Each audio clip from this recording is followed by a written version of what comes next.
Жазғы үзіліс аяқталып, Европада жаңа футбол маусымы басталып кетті. Солардың ішіндегі ең қызығы әрі интригаға толы чемпионаттың АПЛ екені бәріне мәлім.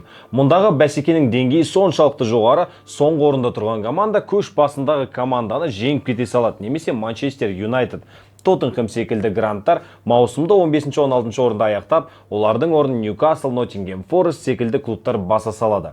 Мұнда Бавария, ПСЖ секілді ешқандай клуб гегемония жасай алмайды.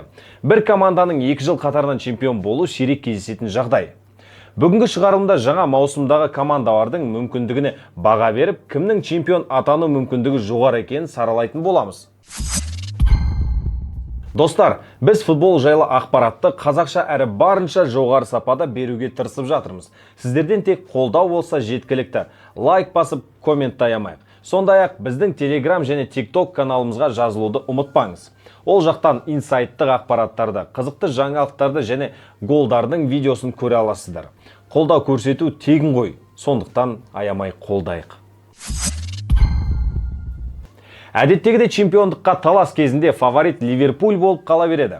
Мерсисайдтық клуб өткен маусымда ең басты қарсыласы Арсеналдан 10 ұпай алға озып чемпион атанды.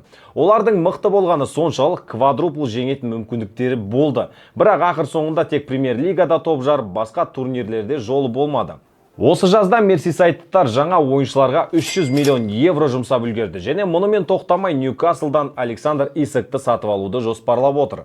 Барлығы үшін Ливерпуль жаңа маусымның басты фавориті. Бірақ оларға кубокты беруге асықпас едім. Себебі биыл чемпионаттағы бәсеке өте жоғары болады. Ал мерсисайдтықтардың биыл АПЛ-ға қарағанда чемпиондар лигасын жеңіп алуға ұмтылатыны анық. Оның үстіне Англиядағы бәсекелестері де қарап қалмай сапалы трансфер жасады. Тағы бір минус Ливерпульге Африка кубогы кезінде салақсыз біраз уақыт ойнауға тура келеді. Арне Слоттың командасы жаңа маусымдағы алғашқы ойынында Борнмутты 4-2 есебімен ұтты. Соңғы жылдары екінші орынды бермей жүрген Арсенал биыл чемпион болмай қоймаймыз деп отыр.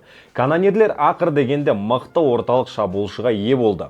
Спортингте жасындай жарқырап жүрген Виктор Gyökeres сатып алды. Одан бөлек шабуыл шебін Нони Мадуэке мен Эберич Эзе секілді ойыншылармен күшейтті.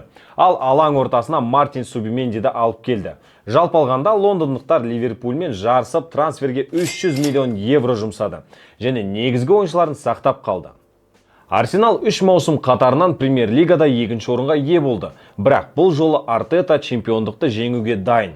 Сол уақыт келгенде секілді. Оның командасы жазғы трансферлердің арқасында күшейе түсті. Бірақ көп нәрсе бас бапкердің Gyökeresті өз жүйесіне қалай енгізетіне байланысты болады. Егер Виктор гол соға бастаса, лондондықтардың чемпион атануға мүмкіндігі едәуір артады. Себебі соңғы жылдары командаға көп гол соғатын голеадор жетіспей жүрді.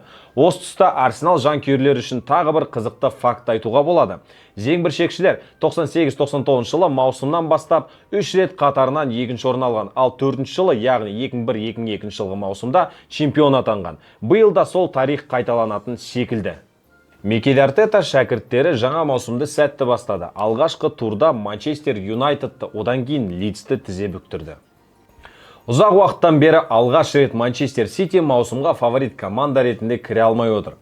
Барлық статистикалық порталдар мен букмекерлік кеңселер қалалықтарды 3-ші орын алады деп болжап отыр. Өткен маусымда Манчестер Сити Родри жарақатынан кейін дағдарысқа түсіп жүлдесіз қалды. Испаниялық алтын доп иегері қатарға қосылды ма деп едік, тағы да бір жарақат алып, бір айдай қатардан шығып қалды. Бірақ енді Родридің сол деңгейде өнер көрсететініне күмәнім бар. Гвардиола әрине команданы күшейтуді ұмытпады және бір қатар сапалы ойыншылармен толықты. Олардың қатарында алаң ортасында ойнайтын Тиджани Рейндерс, қорғаныстың сол қапталында ойнайтын Айт Нури және командадан кеткен Кевин Де Брюйненің орнына келген Райан Шерки бар.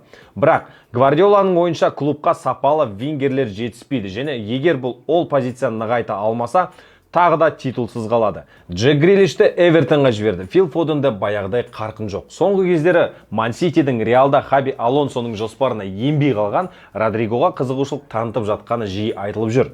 Соны алса шабуыл шебі айтарлықтай нығаятын еді.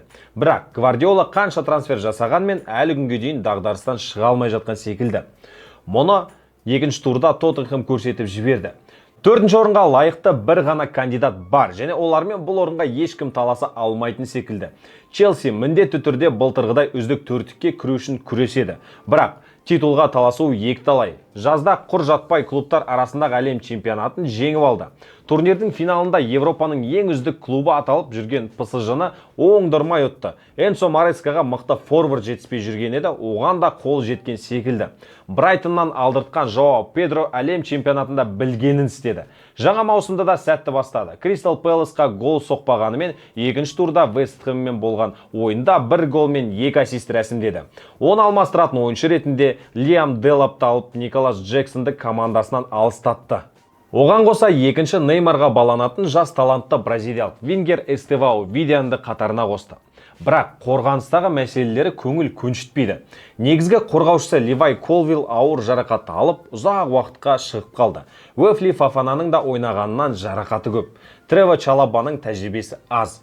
Бодиашвили мен Адарабио чемпиондыққа таласатын емес. Бұған дейін ортан қол командаларда ойнаған Челсидің қақпашысы мәз емес. Роберт Санчес әлем чемпионатына өзін көрсеткенмен, оған айтылар сын көп. Көктер осы жазда Миланнан Майк Миньянды алуға тырысқанмен жолы болмады. Осы мәселелерді бір жақты етпей Челсидің чемпиондыққа таласу өте қиын. Бірінші турда өз алаңында Кристал Пэласты жеңе алмады. Чемпион болатын команда мұндай ойындарда ұпай жоғалтпауы тиіс қой. Чемпион атануға мүмкіндігі жоғары 5-ші команда Астон Вилла. Өткен маусымда олар Чемпиондар лигасында тамаша ойнады. Бірақ Премьер лигада 6-шы орын алып, Европа лигасына жолдама алды. Қазіргі құрамымен Бирмингемнің клубы үздік төрттікке таласа алмайтыны анық. Джейкоб Рэмзи, Леон Бейли сияқты мықтыларын жіберіп алды. Маркус Решфорд пен Марко Асенсионда ұстай алмады. Бірақ Вилла Чемпиондар лигасына қайта оралғысы келеді. АПЛ арқылы жасай алмаса, Унай Эмеридің сүйікті турнирі Европа лигасын жеңу арқылы жасайды. Бирмингемдік клуб жаңа маусымда сәтсіз бастап отыр. Алғашқы турды Ньюкаслмен тең тарқасып, екінші турда Брентфордтан ұтылды. Негізі 5-ші орынға лайықты Астон Вилладан да мықты командалар бар. Өткен маусымда бәрін таң қалдырған Ноттингем Форестті қайда қоясыз? Эдди Хау бастаған Ньюкасл ше? Англия кубогын жеңіп, осы маусымның басында Ливерпульді қапы қалдыру арқылы суперкубокты иеленген Кристал Пэлас пен соңғы жылдары топ командалардан ұпай тартып алып жүрген Брайтон, Борнмут, Брентфордтар бар. Бірақ біз бүгін Опта порталының ұсынған рейтингі бойынша сөйледік. Жоғарда айтып өткен 5 команданың чемпион атануға мүмкіндігін суперкомпьютер былай бағалап отыр. Ливерпуль 28-де 5%, Арсенал 24-де 3%, Манчестер Сити 18-де 8%, Челси 8-де 4%, Астон Вилла 5-де 1%. Ал ортанқол командалардың мүмкіндігі мынадай. Ньюкасл 5-де 1%, Кристал Пэлас 2-де 9%, Брайтон 2-де 2%, Борнмут 1%, Брентфорд 0-де 8%. Манчестер Юнайтед пен Тоттенхэм қайда деп отқан шығарсыздар. Қызыл сойқандар 0,6% бен 12-ші, ал шпорлар 0,3% бен 14-ші орында тұр. Манчестер Юнайтед былтырғы сәтсіздіктен кейін трансфер нарығында өте белсенді болды. Бірақ тек шабуыл шебін ғана нығайтты. Амарим Олд Траффордтағы алғашқы толық маусымын өткізгелі жатыр. Бұл жолы ол команданы толық дайындықтан өткізіп, өзінің ойын жүйесіне сай келетін ойыншыларды алды. Сонымен бірге қызыл сойқандар Премьер лигаға бейімделіп үлгерген ойыншыларды сатып алуға тырысуда. Олардың қатарына Кунья мен Мбемо бар. Шешко басқа жақтан келсе де өзін жақсы қырынан көрсетіп үлгерді. Енді алаң ортасына мықты футболшы алу керек. Айтпақшы, Манкуньянды клубқа келгенде біз өте маңызды мәселені ұмытпауымыз керек. Олар биыл Еврокубокта ойнамайды және бар күш-жігерін чемпионатқа салады. Сондай-ақ Амарим өзіне ұнамайтын ойыншылардың барлығынан құтылды. Бірақ олар клуб жанкүйерлерін күйдіріп, басқа командада мықты ойнап кетіп жатыр. Юнайтед жаңа маусымда өте сәтсіз бастады. Алғашқы турда Арсеналдан ұтылып, екінші турда Фулхэммен тең ойнады. Осыдан кейін Опта портал дұрыс айтты ма деп ойлап қаласың. Ал Тоттенхэм жайлы олай айта алмаймыз. Шпорлар өткен маусымда Премьер лигада толықтай сәтсіздікке ұшырады. Бірақ Европа лигасын жеңіп алды. Постекоглу уәдесінде тұрып, екінші маусымында лондондықтарға трофей алып берді. Бірақ Левидің бұған көңіл толмай жазда бас бапкер қызметіне Томас Франкты тағайындады. Брентфордтың экс-бапкері бұл орынға лайық болды. Себебі ол көрсе қызығатын және бәсекеге қабілетті команда құралады. Бірақ бірінші маусымда мұны істей алуы екіталай. Оның үстіне Премьер лигаға параллель лондондықтар Чемпиондар лигасында ойнау керек. Тоттенхэм трансферлік нарықта жұмыс істеп жатыр, бірақ мықты ойыншылар сатып алған жоқ. Аламыз деп отырған Эберич Эзені Арсенал жұлып кетті, оған қоса жарақат алып қалған Мэдисонның орнын басатын адамды табу керек. Соған қарамастан шпорлар маусымды тамаша бастады. Алғашқы турда Бернлиді, ал екінші турда Манчестер Ситиді тізе бүктірді. Осы қарқында жалғастырса, Опта болжаған орнынан әлде қайда жоғары көтеріле алады. Осымен бүгінгі шығарылымды аяқтаймыз. Бүгін біз Opta суперкомпьютерінің ұсынған рейтингі бойынша сөйледік. Ал сіздің болжамыңыз қандай? Биыл қай команда АПЛ чемпионы болады? Өз ойыңызды пікір алаңына жазып кетіңіз.